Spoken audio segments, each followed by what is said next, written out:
Whisky High Notes, inviting guest artists, composers, conductors, and the classical music industry to share their favourite music, which I pair with the exciting world of whisky.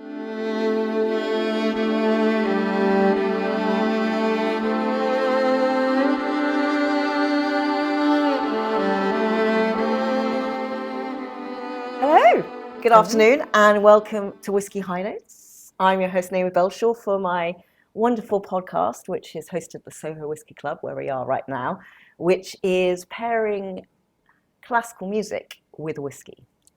Fun thing, it's my two great loves. And this afternoon, I have guest Sam McShane. Thanks so much for joining me. And I'd love to know a bit more about what you get up to in your day-to-day linked to classical music. Yeah. So at the moment, I am artistic director at King's Place Music Foundation, which is an arts centre which promotes classical, jazz, folk, global and spoken word. I've been with that organisation, brilliant organisation, for the last year and a half.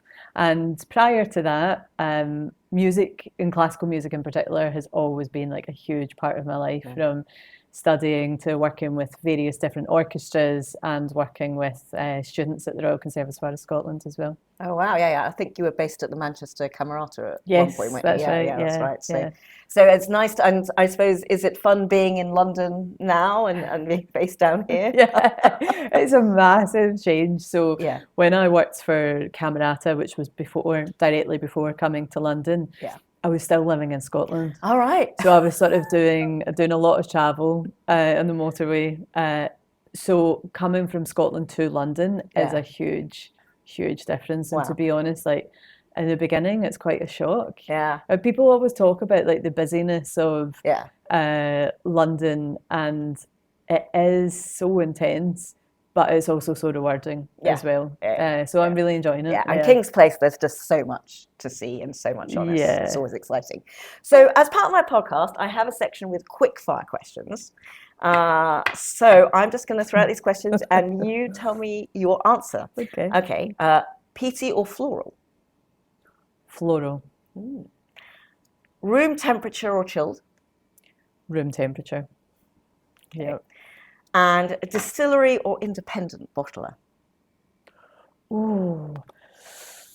Independent bottler. Yeah? Okay. Because I kind of feel like you're the kind of guest who might know a little bit about whiskey. Yeah, exactly.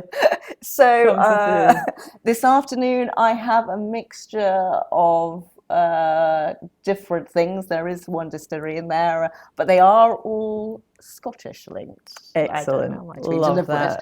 that. But thank you so much for your music choices. I will say they were all quite intense in some ways. Yes. Definitely different timbres and different lightnesses or strengths, but there was a lot going on in all your choices. Definitely really interesting. So I had to think quite hard about the whiskies I wanted to link with them and where to put them. And obviously, with the way I like to do this as well, because of the way whiskey is, start with lighter whiskey going to maybe slightly stronger. Yeah. So for the first one I chose, it was actually the Arvo Pear. So I'd love to know more about that particular track that you chose, because I don't think I've heard that one before. I know some of his other stuff, but where did you find that? What was the inspiration behind that? So the inspiration behind that, so in all of this music that I have chosen, it's something that I feel connected to in some way, and like from a important sort of point in my life. And this piece called Siloin's Song by Arvo Pärt was one of the first pieces that I programmed when I was actually like pretty young and did my first stint at Manchester Camerata. Oh, okay. I love Arvo Pärt's music anyway. I find the spirituality of his work like something that I really connect to. But in this performance, it was in Bridgewater Hall with the orchestra. Yeah. I am pretty sure that Nicola Benedetti was the soloist later in the programme. It felt to me like this is a really big moment, like being the first thing that you ever programmed for an orchestra, to sort of show a bit of who you are and also try and connect with the audiences. The beginning of this piece and just how the harmony changes throughout it is something that just resonates. I think actually because it is so accessible as a piece of work, Yeah. it resonates deeply. We, like in this performance, performed it completely in darkness in the Oh, Bridgewater Hall. wow. Yeah. And for me, it's something like you said before, like the intensity of the works that I've put forward. Like Yeah. I am quite a sort of emotionally intense person, Yeah. and this work for me just like totally resonates, Yeah, as I yeah, yeah. say. Because there Yeah, was something, I mean, obviously with the string orchestra and everything, something in its simplicity in yeah, one sense and the way things move, but another in the denseness or the warmth of the string yeah, sound, and then it gets more intense as the piece goes on. yeah. It really hits the heart. So I loved it. As I said, I've not come across it before. It's weighty. It doesn't feel Yeah, weighty in the beginning, yeah, but yeah. as it But as you get, progresses, as yeah, you say, yeah, it's yeah, like this weight of yeah. emotion that's, Yeah. yeah. So, where did I go for this one? I mean, it's tricky. I chose an independent bottler Okay, here, nice. one that's I think been around since the 40s. Okay. So it's Douglas Lane, and it's Aberfeldy distillery that they've bottled here, and I think it is from a single cask. I chose something that was more kind of normal alcoholic volume level, 46%. Yep. But what I liked about this is it's kind of, I think they're called their provenance range. They kind of keep it simple, or it's more direct and just celebrating great whiskies. And I just thought it had something that was clean and clear about it, but some depth. Yeah. And I really like what they do as an independent bottler. So I guess without further ado, Yeah. First one. so I tend to, I mean, obviously, you probably know your whiskey quite well. I don't know how you go about tasting your own whiskey when you're, yeah, I mean, I sometimes look at the color, and Yeah. I've got quite It's a lot of very light whiskies. light, It's isn't very it? light ones, isn't it? Yeah, so like a very The light wine. clarity is just, it's Yeah, beautiful. yeah. And then I sometimes look at how much it's kind of coming down the glass, just to see whether you can sense how oily it is or not. Yeah. And then I maybe nose it. But so I don't know. What are you picking up there? There's a smokiness. There's a tad A smokiness little to bit. Yeah. it. Very light and crisp as Yeah, well. yeah. I feel like the glass is quite cold. I need to warm it up. Yeah. Not quite room temperature. Yeah. Should we have a taste? Yeah, let's have a little taste.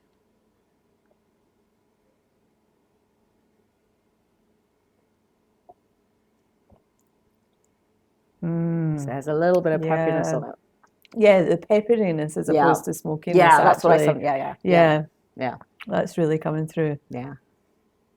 That is so delicious, and actually, like, I love the lightness of it. Yeah, that's right. But also that there is a depth there as well, which so relates to that. Yeah, that's right. I didn't want it. Song. I didn't want to. I mean, as I said, with the pieces we've got today, I felt like none of them wanted a really light kind of Speyside style of whiskey, a very simple one. But at the same time, I didn't want it to start too strong. But there's a lot of warmth to this whiskey. The finish is quite long, quite well rounded, so there is a lot of depth to it. It's very even rounded. though at the same time it's probably a simpler one across the ones we're trying. Yeah, but definitely. and then just seeing like the pear drops and raspberry sort of. Oh yeah, the like that's really right. coming through. Yeah.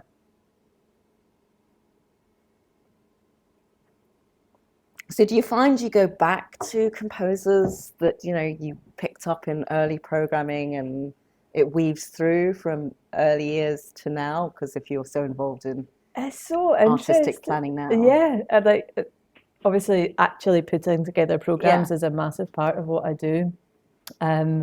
With Arvo Pärt, actually not so much now. Okay. But definitely when like programming for orchestra, I absolutely would. And actually an amazing story. Yeah. With the same orchestra in Manchester, we did a performance of all of Arvo Pärt's music as part of Manchester International Festival. And the man himself was there in the rehearsal in the room. And oh my God, like, when someone, so orchestra's ready, set up, they started the rehearsal, and all of a sudden, like, he just walks into the room. And this feeling of, like, the spirituality that he has, And just everyone, it's almost like everyone takes in a deep breath when someone like that walks in the room. And the whole atmosphere just changed in the most positive and beautiful way. Oh, wow. And that was really something. Like, I can't even, this must have been about sort of 12, 13 years ago that this happened.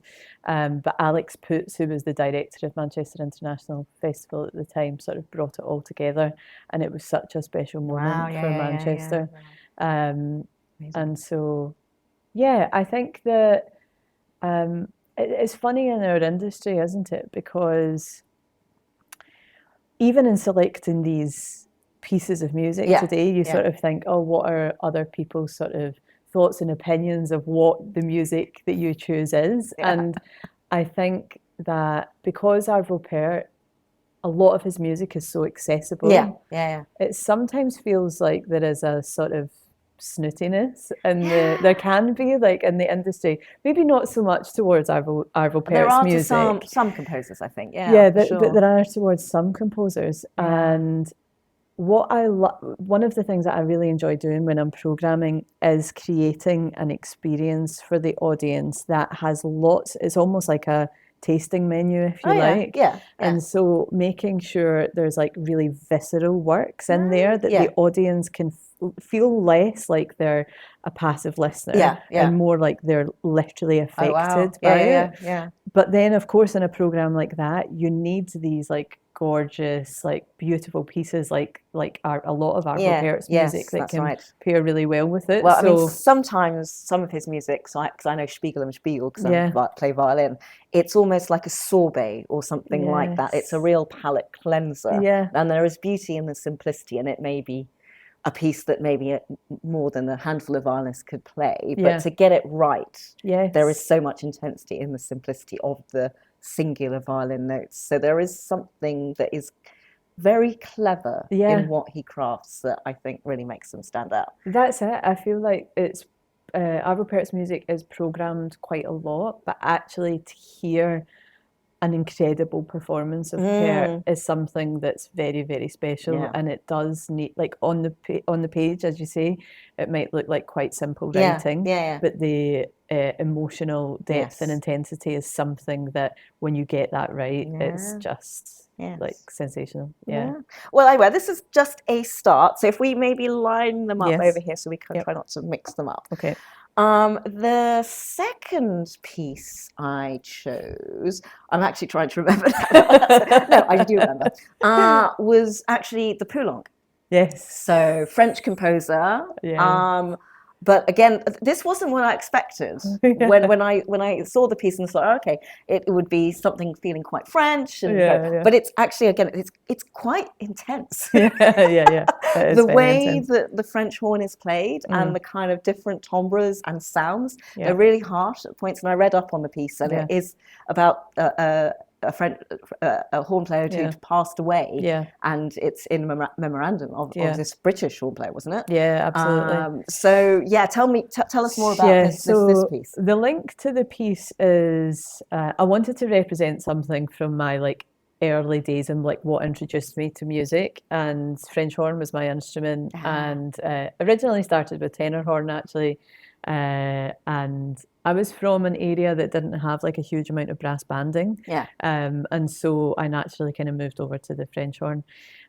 There's so actually Poulenc is one of my like sort of top 5 composers, and there was so much of his music that I was going to put forward, like the Poulenc Sextet, for example. There's some gorgeous like writing in that, but I chose this piece, the Poulenc Elegy, because it's, as you say, it was written in memory of the horn player Dennis Brain, who was travelling back one night from an Edinburgh International Festival performance and sadly died in a car crash. And the piece for me was something that I came to much later in my studies, and I'm glad that I did come to it later, because again, like what Poulenc is trying to do in this piece, I think, is, you know, you go through these like these sort of semi-quaver elements at the start of the piece, which are very it feels quite aggressive. Yeah, that's right. Yeah. And I remember reading somewhere that in those more aggressive parts of the piece, that what Poulenc was trying to do was trying to represent sort of resuscitating Dennis Brain, like after that Oh, right. horrific car accident. Yeah. And then you go through these absolutely like so peaceful like phrases Yeah. and moments, which I think represent Poulenc's feelings of loss. Yeah.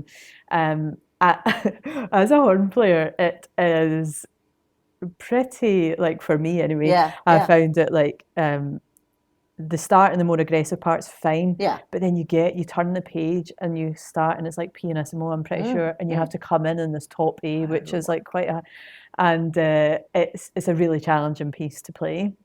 But again, there was something about the piece that represented like friendship and respect, and again this feeling of intensity, which sort of, and honestly, in like most of the music that I listen to has, and that's from like sort of Metallica through to like Eber and Poulenc and whoever else, you know, that there is this intensity that somehow I always come back to. Yeah, hits your heart. Yeah, I think so. And I think there's something about, for me, when I'm listening to a piece of music, I love it when it relates to something specific, something that you can hook on to. And we'll see that, I think, in some of the other pieces that I've selected. For the next ones as well. Yeah. Okay, so for this one, I have chosen a young distillery that is from the Isle of Harris. Oh, nice. So it's in the Outer Hebrides. Yeah. It's called Harach. And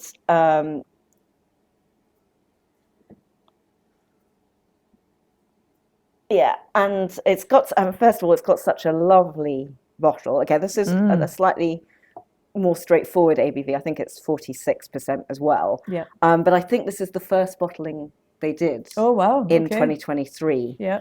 They produced a couple of others since, which I've tried and really liked. So quite new. But it's really new. I think they only started in 2015. Okay. And you know, I think it's all local people involved in the whole process of making the whiskey. We love that. On our We love so there's that. something very, local about it in every sense of the word. And I guess I was trying to find something which really got across that slightly stronger, and a French horn sound that you get. I think I'm too used to listening to Ravel or other people like that, and so I'm always hearing more of the soft French horn. Yeah. So here's something that actually really cuts through and cuts at the heartstrings a bit more. Yeah. I wanted a whiskey, and I think a lot of the whiskies have a little bit more of maybe of a slightly peatier edge or something spicy to them. Yep. So that I knew that they were doing a little bit of that with this. So I thought this was a good pairing. Excellent. So another light one, not quite as light as the other one, but still kind of like a white wine colour. Yeah. And then I don't know, I think maybe the legs are slightly slower, but I don't know. I always struggle to see that in this light. Yeah. But okay, let's have a sniff. Oh yes, definitely. Yes, this a one bit heavier than the last. I mean, I get a bit of, I don't know. I for some reason I'm smelling a bit of a meadow as well. I don't know why that is, but yeah, there are definitely sort of florally notes in there as well.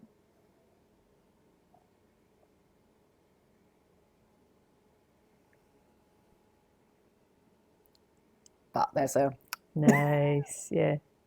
It's still very rounded. Yeah, I feel that's right. Yeah. I think this definitely represents that sort of heavier feeling. Yeah. In the Poulenc for sure. Yes. It's beautiful. Yeah. No, I mean, it's so nice to be seeing young distilleries creating such great whiskies right off, with their first releases. It's really good. I think what they're doing is really great, and it's been finished in Oloroso and a few other things. So. It sounds like such an obvious thing to say, but whiskey is such an important part of Scotland. Yeah. And like obviously it's something that's historic and something that we all hold very close to us, but to know of these like newer distilleries and independent makers that like that's so important to the future. Yeah, of well, I mean, I do really think our that whiskey heritage. has taken off. I mean, internationally, I mean, Yeah. in terms of like international whiskies that are worth drinking, but also in Scotland, so much more in the last 20 years. Yeah. And the number of new distilleries opening and new people trying expressions, or even young independent bottlers as well, Yeah. taking their own casks and finishing them in their own ways. I do think, yeah, the whole industry has blossomed. And it's, I think for me, what fell in love with whiskey, 20 odd years ago. Yeah. It's just the like if you look around this room we're in, like I think there are like 600 odd whiskies. The unbelievable complexity you Yeah. can get Yeah. with every expression and the way that, you know, someone who knows what they're doing can play around with flavors. Yeah. That's what made me think of classical music. I think, Because yeah. the music that we listen to is so complex Yeah. and so different in so many ways, and so many people like different things. Same with whiskey. So I Yeah. just love I the two feel as together. well, like, you know, when you are going around like different distilleries and you're doing the tours, Yeah. the thing that I really hold on to is the different stories that are behind each distillery and the making of each one, and like, you know, who's behind it, who are the people that are making it, and Yeah. that is so similar to, I think, music, like the stories behind whether it's artists or composers, or I just find that part of it incredible. Yeah.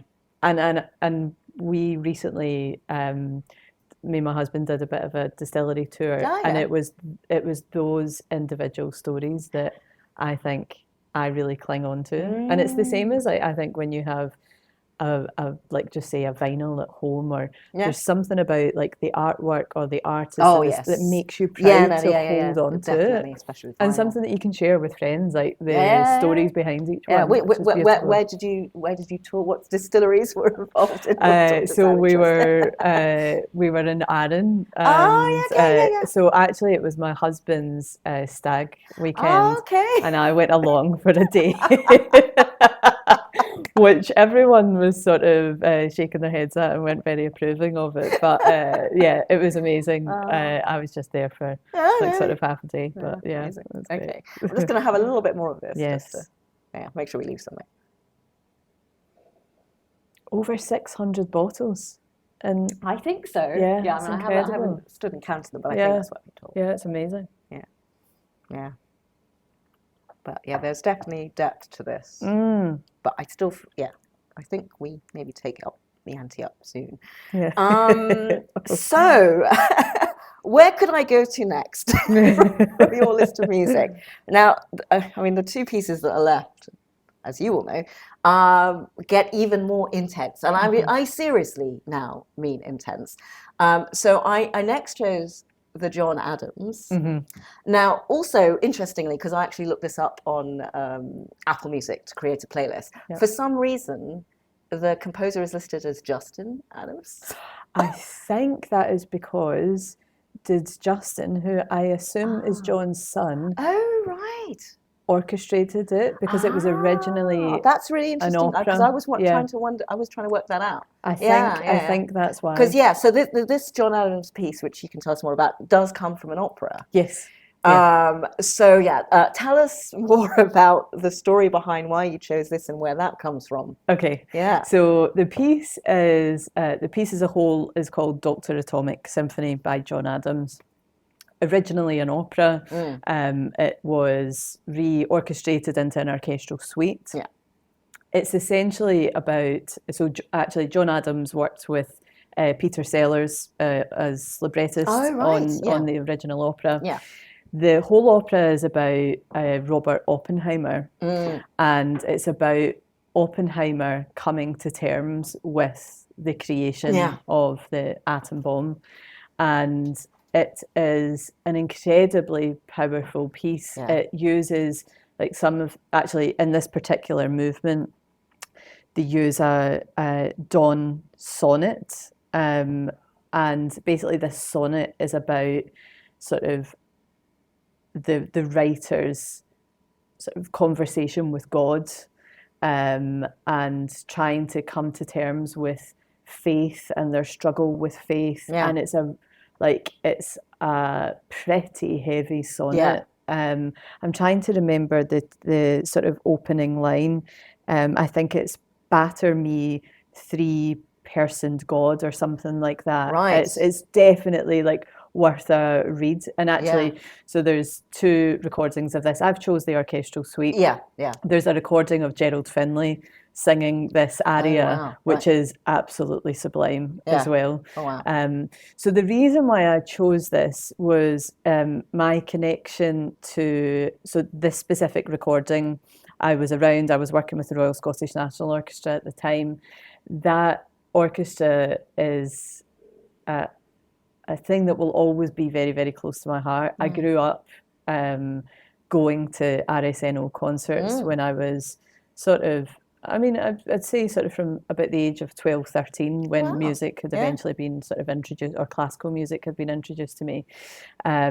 I then worked for them, and a few of the people within the orchestra were like either teachers that taught me at the Royal Conservatoire of Scotland. Yeah. So I felt so close to this orchestra.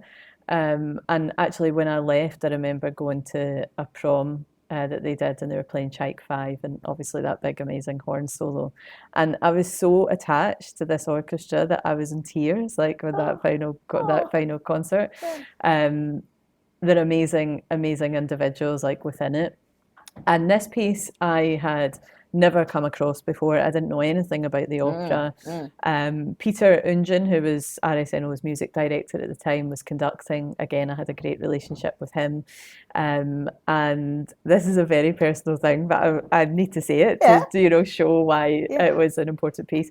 In this movement, there's this incredible trumpet solo line, which comes from the aria that I was talking about, the Gerald Finlay aria. And at the time, it was the guest trumpet player is now actually my ex-husband. But so I had this connection to this solo in the piece. And it was so beautifully played in this recording. And it's also something that, as a trumpet player, it's because it's so sustained and it's quite high for the trumpet. It's a really challenging work to record as well, like time after time. And there's moments with trumpet and clarinet, and the tuning needs to be obviously it's incredibly just perfection. And I think the story behind Dr. Atomic and the relation to Oppenheimer, the personal relationship with the orchestra, and then also my own other personal relationship, let's not go into that.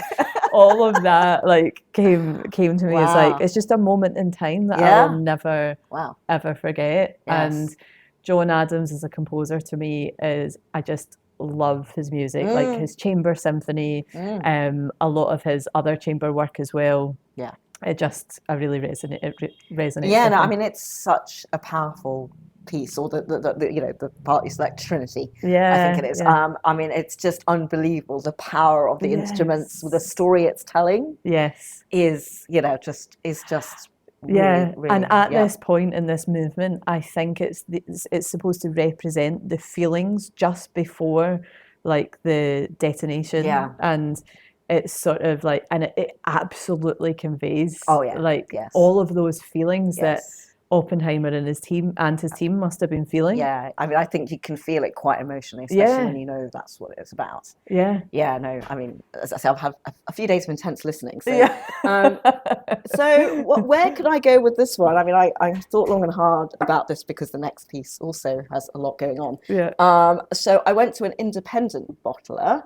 Again, I think it's called Fable. Okay, Fable nice. Labyrinth. And they have only been around since 2021. Okay, I think. so newer. I actually came across them by accident.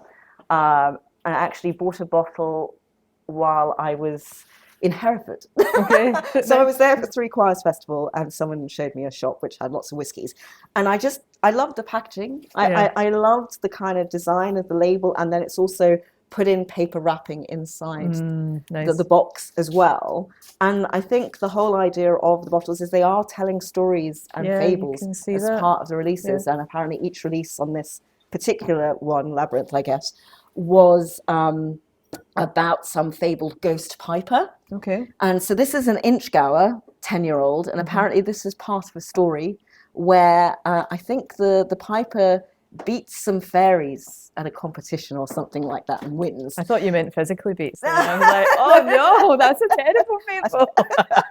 And they're not very happy with it. So they run away and create some kind of labyrinth and a series of mazes which the piper gets lost in and can't escape. Excellent. Good on the fairies. Yes. And I tried, I think it was a linkwood, which the complexity of flavors that they've created with their, I think it's a single cask finish. So I had a feeling that this Inchgower would also possibly have the same. So this is a Speyside whiskey, I think, but I feel like it has a lot of depth. But let's have a look. Okay. So another light, I feel like all of the whiskies today are very light whiskies.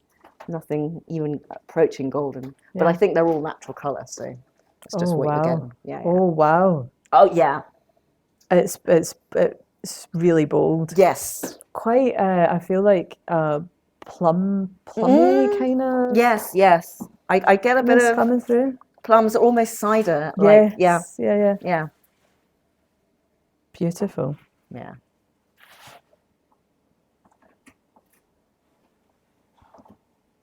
Very different to the last two. Oh yeah. Packs a punch. This one is like yeah.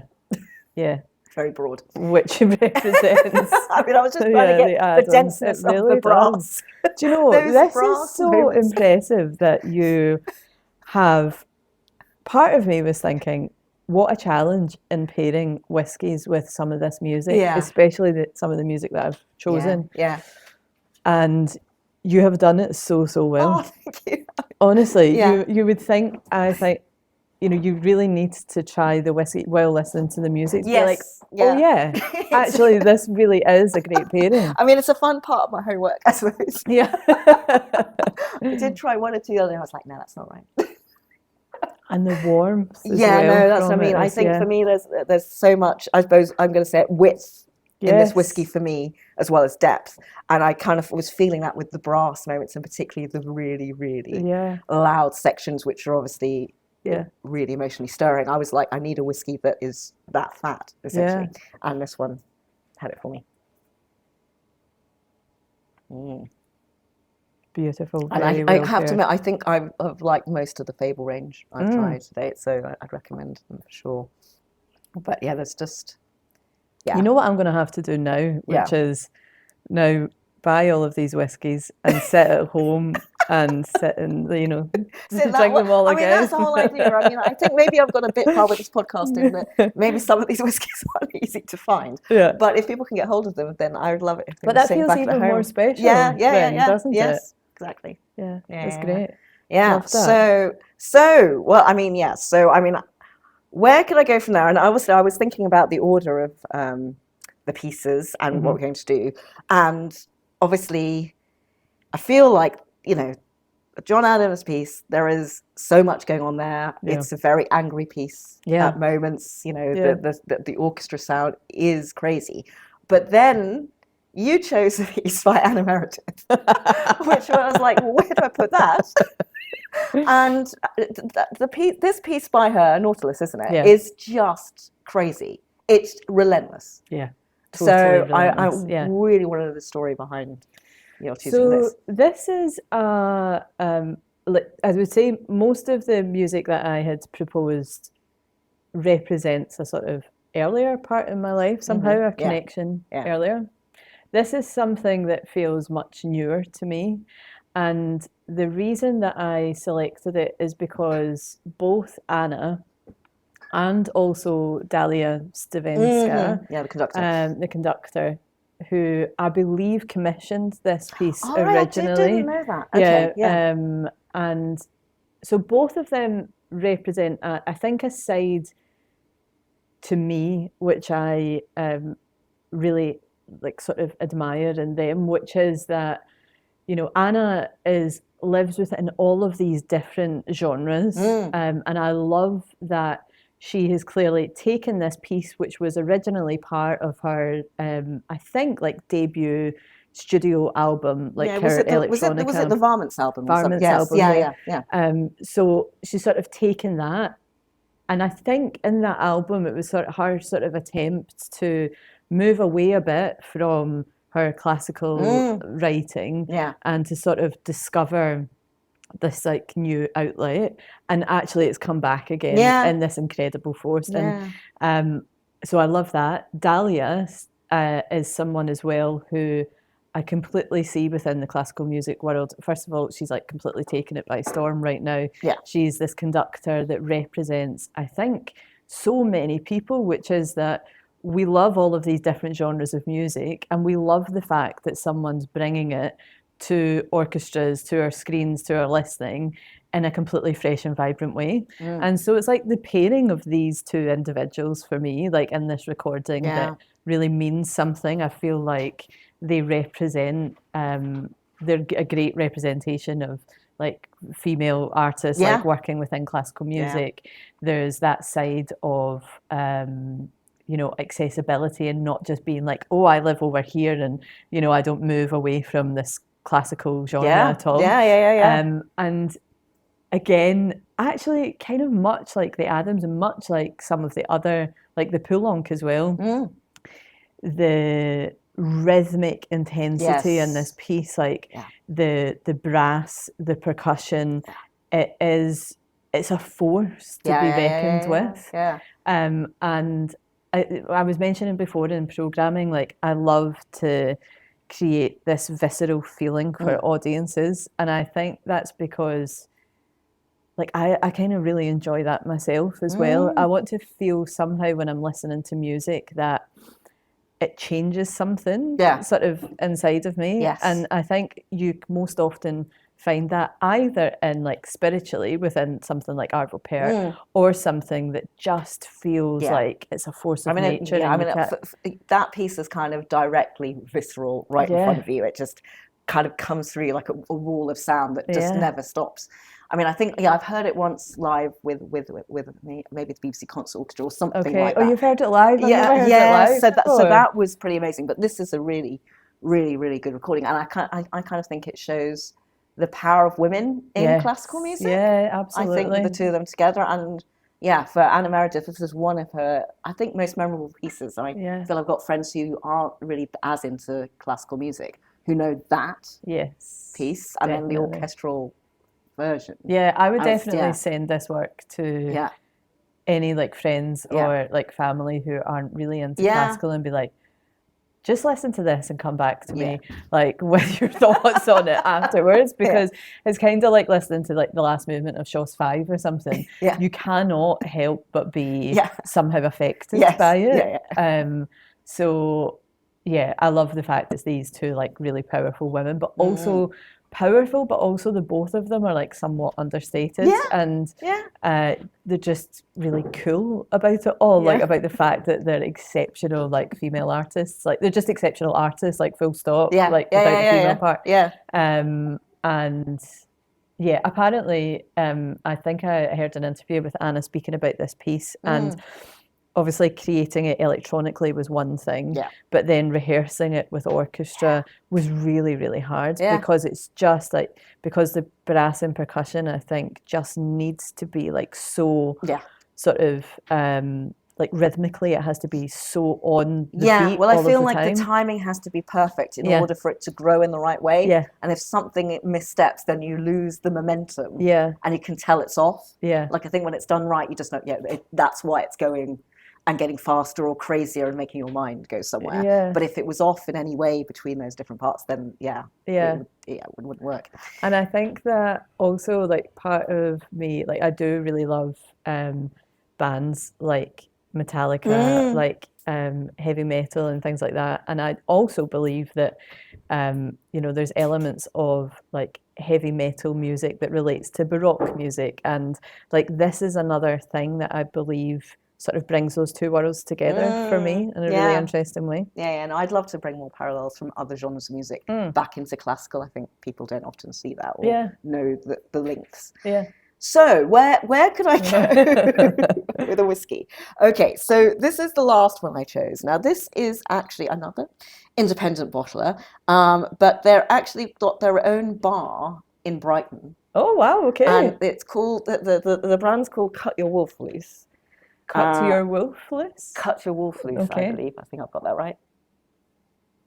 Yeah. Let me just check I've got that right. Yeah, Cut Your Wolf Loose, and there's a nice little picture of a little wolf there. Oh, So I've actually wow, been to the okay, bar this is in cool. Brighton. Yeah. And they do really distinct bottlings that I think they go for very clean whiskies with direct ideas and flavors. And this is Automaton. So this is from Automaton distillery up in Scotland.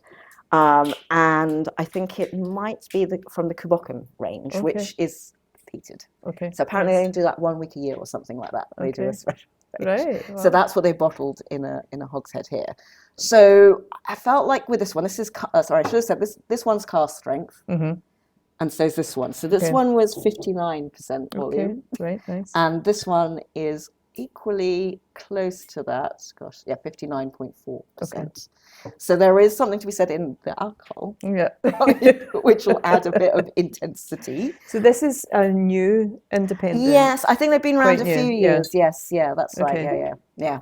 I love that. So we've gone through sort of Late 19s, 1940s. I mean, I guess I've chosen quite a lot of new things going on, perhaps in a way, but also in reflects... Scottish music. Scottish music in Scottish whiskey. No, that makes sense. Yeah. Though I think in relation to the pieces that have been chosen. Yeah. As well. Yeah. Okay. So Let's another try. light one. Yeah. Yeah. And I think the legs, as I call it, on it are very light in this one. Yeah, actually. it is, isn't it? Yeah. But yeah. Okay.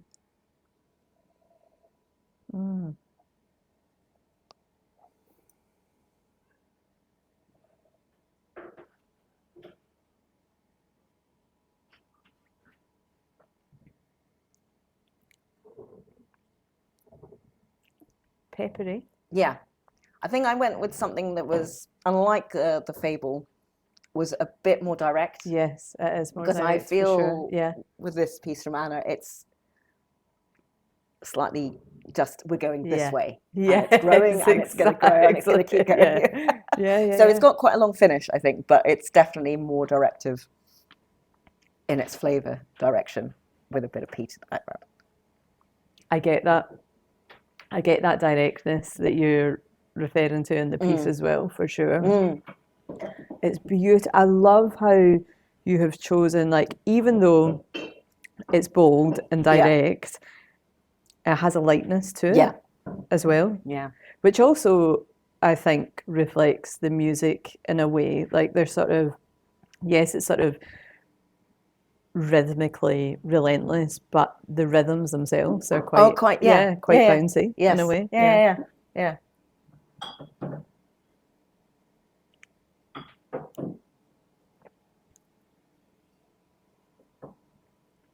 And there is a roundness to the... Yeah, no, I mean... Is that I just got there? Yeah, I think, well, it opens up a bit the more you try it. And I mean, I don't know, I suppose I struggle to find whiskies. I mean, there are some that I don't like. I think ones that are too sweet are maybe not for my palate. But I think I'm tending also to want to choose whiskies I want to drink for a tasting rather than this is how the piece is. Yeah. And so it's just going to be plain. Yeah. I feel like I'm always going to choose something that's got that background. So are these new to, well, obviously not completely new, but newer to you? Well, I mean, I suppose, there is so much that goes into my brain thinking about maybe what I want to pair. So I feel like with some things, like I have an idea of the direction I want to go because of knowing maybe about other whiskies from the same bottler or something like that, but maybe I've not tried this expression. So I'm seeing if maybe the one I do like is in the whiskey club. And sometimes it's not, but I'm also trying out and I want to try new things to see whether it makes sense. So I know this range, but I hadn't tried the Inchgower. And when I tried it, I thought that was perfect. I knew about this one already, so I thought that might be a good pairing. And this one, I went to their bar in Brighton, and then also was at whiskey tasting theirs a few weeks ago. So I nice. was Okay. thinking about music at the back of my mind. So what I like to do at this point in the whiskey classical afternoon is, do you have maybe, and I often get to taste them again, and we can have some water on the side just in case we want to think about it and obviously cleanse our palates, but do you have a favorite whiskey potentially from the afternoon? Yeah. I think my favorite, no, they're all delicious. They're all delicious. But I think this Fable was actually my favorite. There was something about that. Yeah, no, I mean I mean, I probably knew that actually going into it because I tried them all. Is this your favorite as well? It is actually. I mean, I think there's bits of all the three that I do like. These are all whiskies I would drink. But there is something about the depth, or the wideness of the flavour and the way that it is on the mouth and on the palate that it's holding. It's probably the kind of one I'd have late in the evening, just to relax. Yeah. No, I would say that one for me was the one that really I shall stood try out. them all again just to make sure. So this is the order was our first one, yeah, right? that's right. So it should be that way. I think if you put them that way around, I wasn't paying attention actually.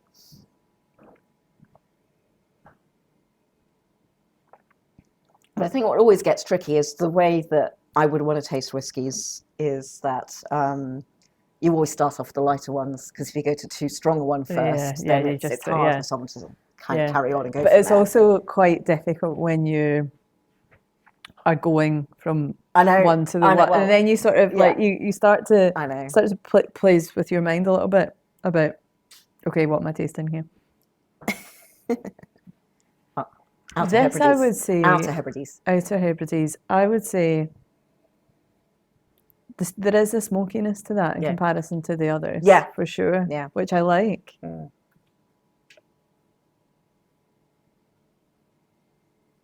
think it comes across more. Yeah, but it's subtle. It is subtle. It is subtle. Especially now I've had the stronger ones. Yeah. Because I mean, I guess the other thing to bear in mind is those two are kind of 46%, and these are more nearly 60%. So there's the other thing coming in for the strength of it, pepperiness. But yeah. Yeah, definitely the Fable, I would say. I'll try it again.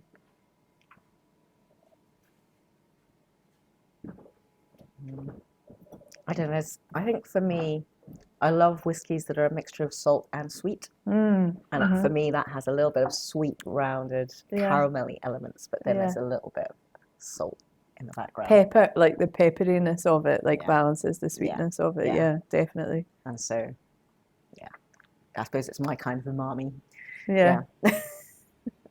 So is a peaty whiskey something that, because actually I often struggle with a... Well, I mean, I didn't ask you that beforehand. Yeah. That was one of the questions I asked. It wasn't the short questions. I like a mixture of both. It depends on my mood. I think I don't like medicinal peat. So I think I'm not really a fan of a 12-year-old Lafroig. But there are lots of other distilleries or expressions from Lafroig that have much more else going on alongside the peat flavour. And then I'm interested if I'm in the right mood. But then other days I prefer a lighter one that's just got a nice balance of sweet and salt, so like a nice Talisker or a Amish or something like that. So it partly depends what I'm up to, where I'm at. Yeah, there's so when I was working in Glasgow at the Royal Conservatoire of Scotland, there's this amazing whiskey bar, and it's literally like 5 minutes walk. It's called the Pot Still. I have been there a few times. Oh yes. Oh, it's so good. It's so good. We used to go there after concerts, or you would definitely always take, like, if we had an international conductor come in. And I remember actually taking, so James Ennis came once, and his pianist Andrew Armstrong, and Andrew was like, I'm making the most of my time in Scotland, so he was like, where should I go? And we went to the Pot Still, and it's just like, again, so this is a tiny little bar, as you know, like tiny little bar in Glasgow, but they just have like floor to ceiling whiskies. And actually, someone who, perhaps doesn't know a lot about whiskey you can simply, like, I'm pretty sure the bar staff all wear kilts and everything, Yeah. but not in a like overly. No, well, I mean, sort I of, think they're really knowledgeable. So Yeah, they'll go, they what, are, yeah. what kind of thing do you want? Yeah. And they go, oh, I'd recommend a Glenmurray, or how about this? Or Yeah. you want something with, X, Y, Z. Oh, have you tried this? Yeah. So I think even if you are knowledgeable, they could go, oh, well, I know you said you like this. Yeah. You haven't tried this, and this is like one that you can only get here or something like that. So I think what I can't understand is they've got so many whiskies crammed into such a tiny place, which seems so full all the time, is how all the people fit in, and they manage to serve everyone. Yeah, no, that's a good point. But yeah, no, I've had some great times. I think it was Nordic Music Days or something like that. I was Okay. definitely hanging out with a few people there Yeah. most recently. And there was an Association of British Orchestras conference once Yes. where I think I went with some of the staff afterwards because they all wanted to go for a whiskey tasting. Yeah. Oh, nice. Drinking whiskies Yeah. with them. No, it's a fabulous place. And I was first told about it by a whiskey club member here Okay. who was from Glasgow. And Brilliant, he said, the yeah. one place you've got to go to is It's the Potstill. fact that you can go Yeah. up and say, I'm looking to spend about this amount. Yeah. This is kind of what I like. This is my interest. And, Yes. The whiskey club here is good for that as well, actually. Yeah, oh, excellent. Good to know. Yes. Good to know. Yeah. So, okay, I think we decided what was the favourite whiskey of the afternoon, and I think I'm with you on that one. Yeah. The other thing I ask is favourite pairing. Okay. So Favourite pairing the pairing, music and the whiskey. Favourite pairing. Okay. Now, okay, let's just remind ourselves. So Yeah. we had the first Aberfeldy. Yeah. That was with the Poulenc. With the pet. That was with the Pert. Okay, that was with the Pert. See, this is the point when you've had a few little like sips of the whiskey and you're like, so wait, what? Sorry, what am I doing? Where am I? I think. And that was the Poulenc. Yeah. No, I think I'm going to go with. I'm following with the playlist and the intensity of the playlist and all of that. Yeah. And I think I'm going to go with the yes. Yeah. Because I think it is difficult to deny that pairing of the whiskey because like it literally touches your palate. Oh yeah. And it's just like there's no questioning like what it is and what direction you're going in, much like the music as well. Yeah. And I think, although I have to say that would definitely be my number one, but the pear also and the lightness and the sort of the roundness of this one definitely what, like as I was saying, I feel like before I really struggled to understand how you could like really pair whiskies with music and now I'm like, you can do it. You're a doctor for a reason.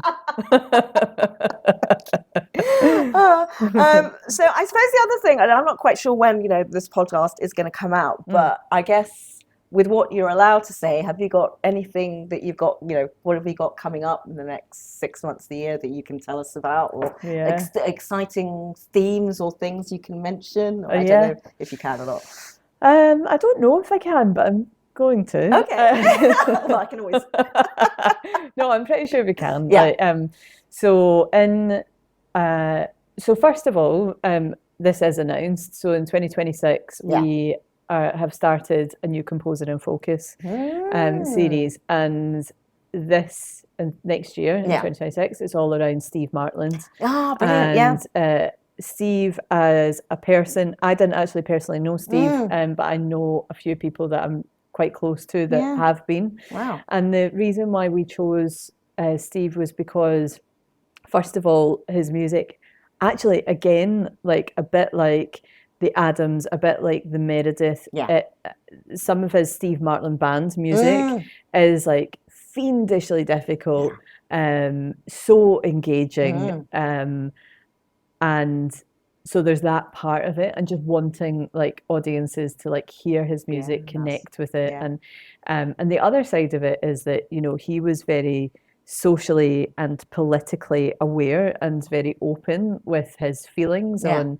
politics and also around like education and music and in schools. Yeah. And to me, I feel like a good question from all of this series is like, who is the Steve Martland of today? Right. Oh, and who is that person that's really speaking out for the arts, and who isn't afraid to go against, the sort of norms of how we all feel we should be and just sort of agree with things and go, he wasn't afraid of the establishment, I guess, in a way.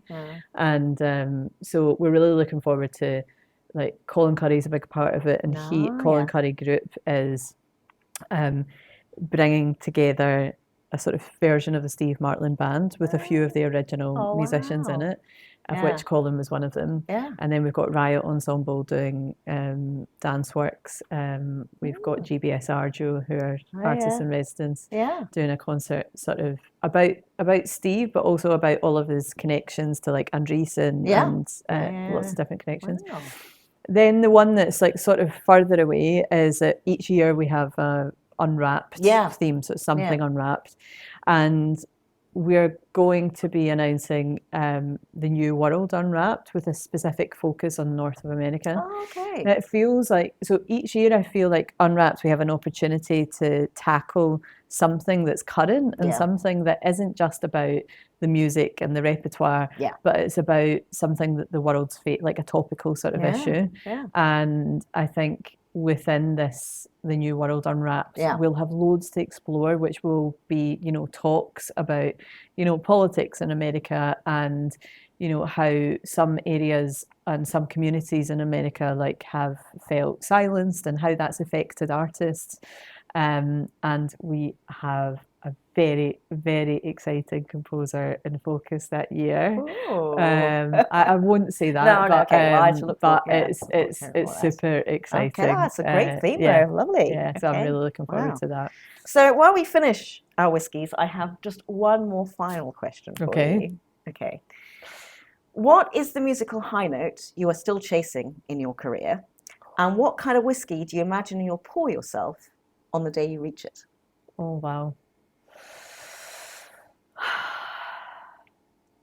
A musical high note like that I'm chasing in my career. Yeah.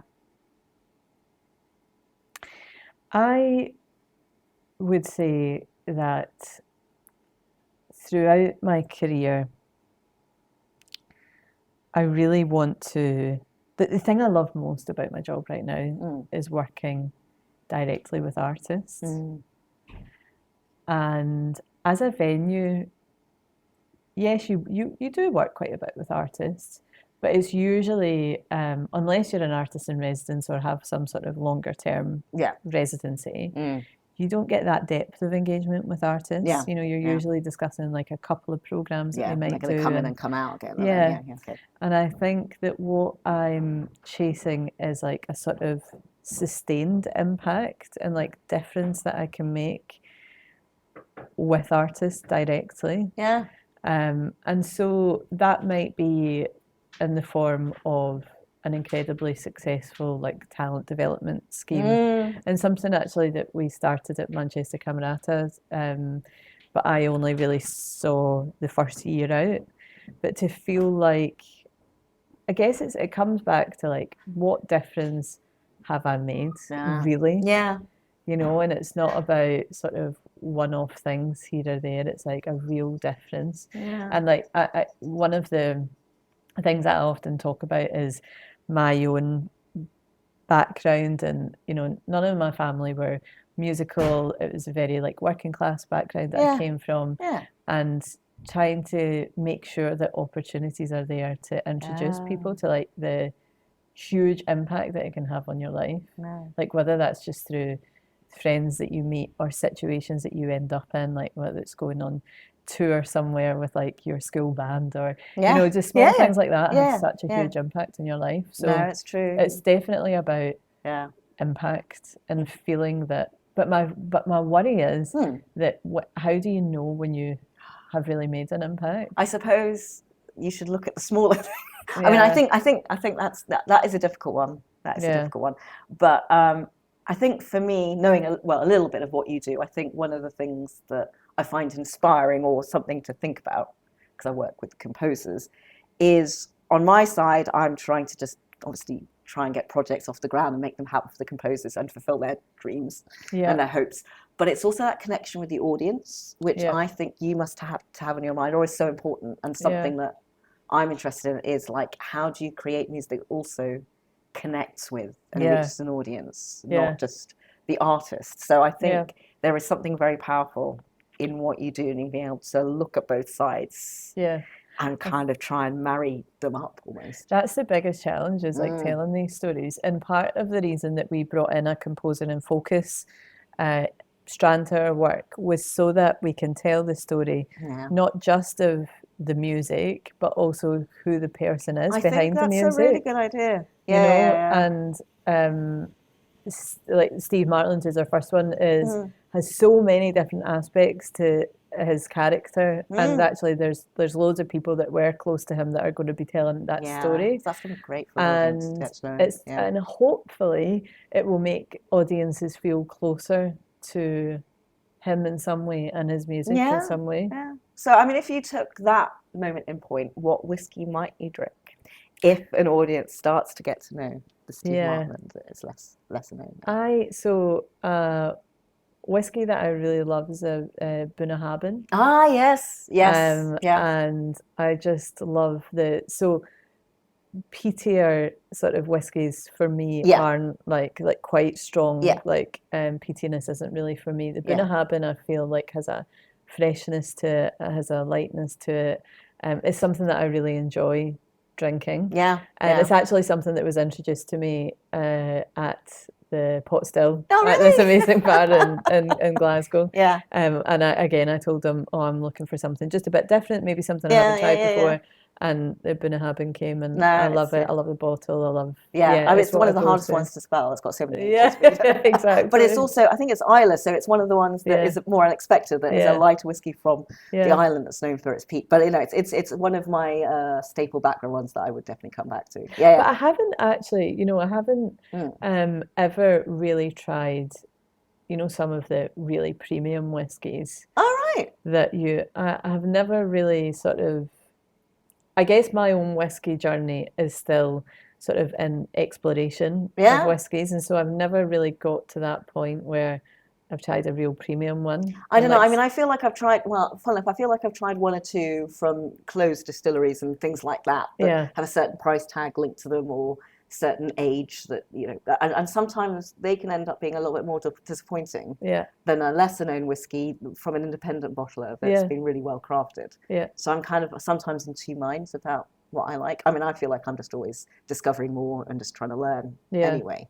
But I feel like for me, like going back to the storytelling thing again, if I am even in a shop or something and someone's trying to tell me something, they can tell me a really compelling story and I'll be like, I'm in.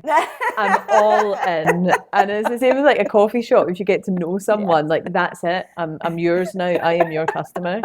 And I feel like for me, it's less about, I've drank this extremely like exclusive whiskey and, and it might be amazing. But, it's less about that and it's more about my exploration and like just these little moments or stories that you can tell people like afterwards. Storytelling is so important and everything.